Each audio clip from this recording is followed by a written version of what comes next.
man. We back with my boy JOliver, man. Yo. Yeah.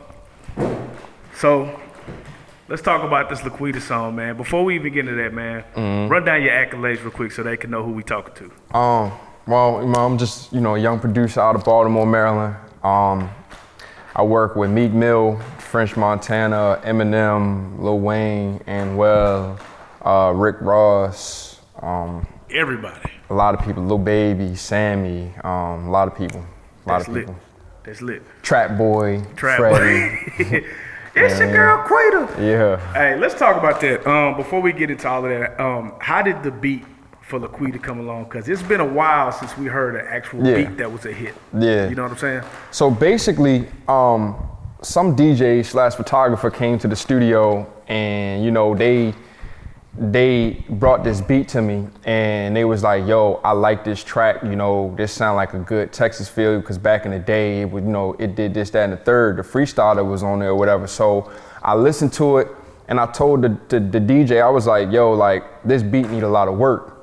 Who produced it? And they was like, Crew Chef did it. This producer named Crew Chef.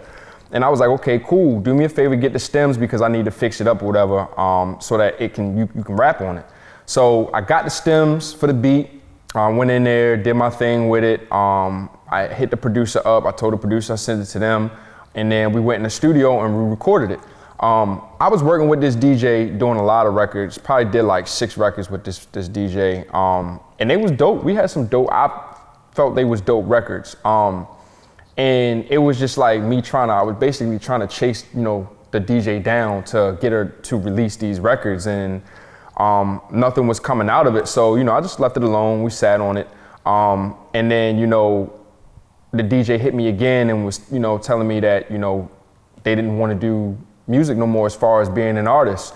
So they was like, I'm starting up this management company. I'm on the road doing this. I got these artists now, so I'm just doing this, that, and the third. So I was like, okay, cool.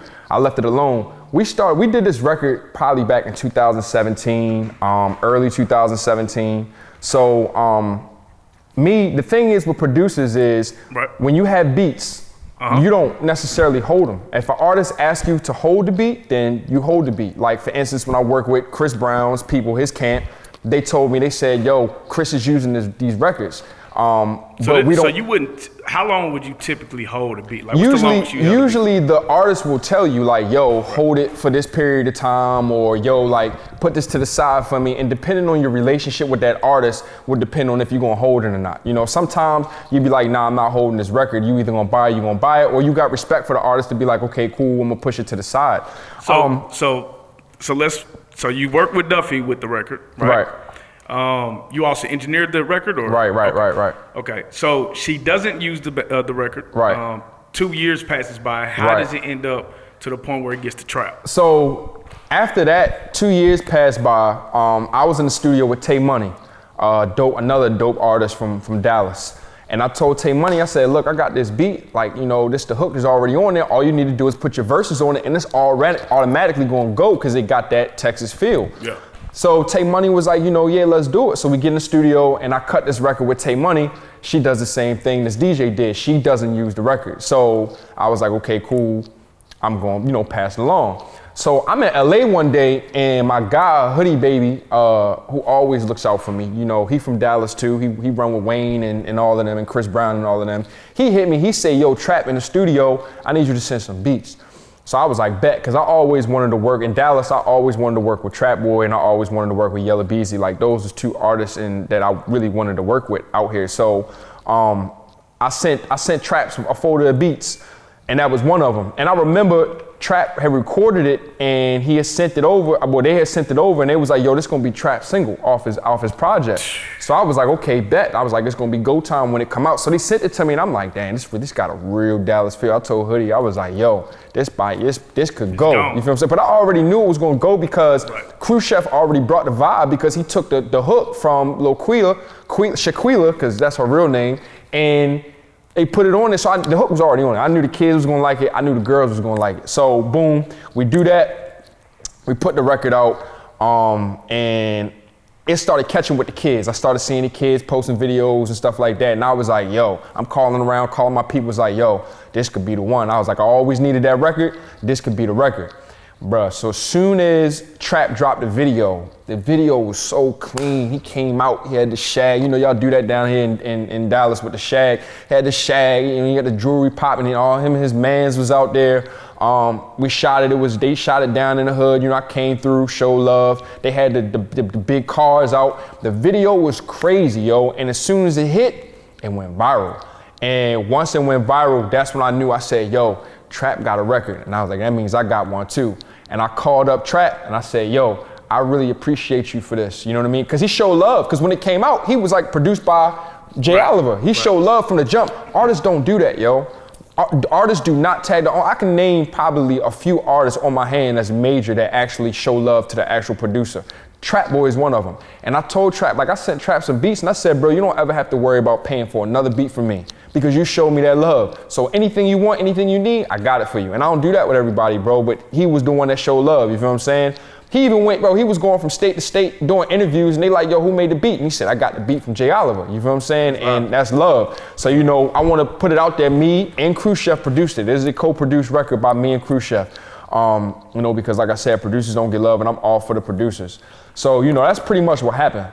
That's what's up. Do you think that maybe the success of the record brought about? Yeah, so basically, you know, when records do what it do, a lot of people come and try to put their hands in it. Like a lot of people try to really want percentages and, you know, things like that. A lot of people want to chase clout off of it, you know, and it happens. But you know, this one particular DJ, you know, they talked about they had the song first, you know what I'm saying? But my business is always straight. I never leave, you know what I mean, any cracks. Like I always go through and make sure everything is straight. Matter of fact, the DJ sent me a text message, December 3rd, 2018. No, December 6th, 2018.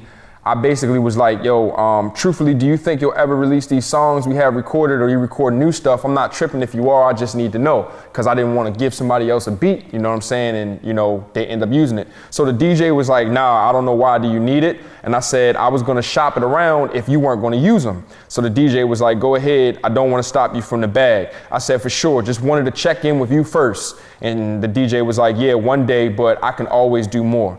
So and that was December 8, 2018. So you did do your due diligence. Oh, always. I don't do that, bro. I don't play with that guy because it's just something I don't do. My integrity, my character, like I can't. And on the back end of things, I don't want nothing crazy come about. You know what I mean? Yeah.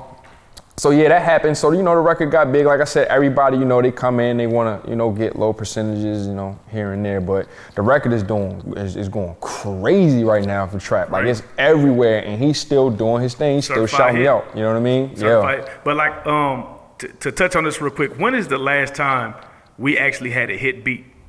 You know what I'm saying? Because it's been a minute that I can remember that. Dallas?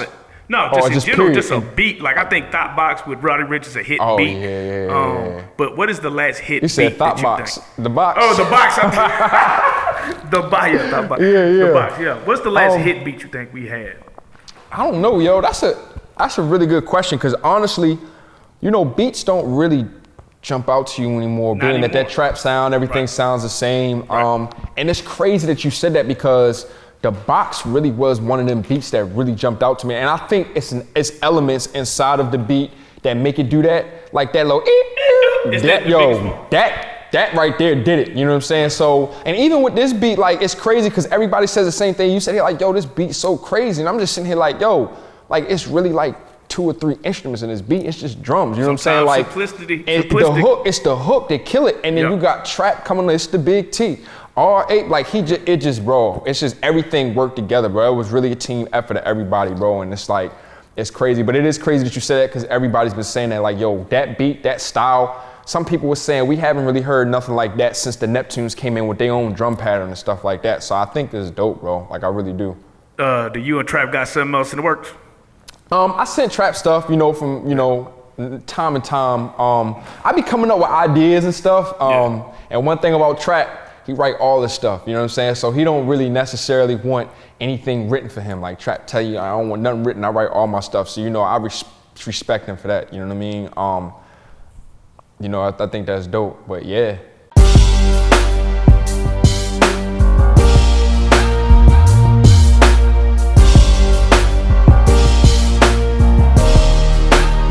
Shout out Reallyfe Street Starz, nigga.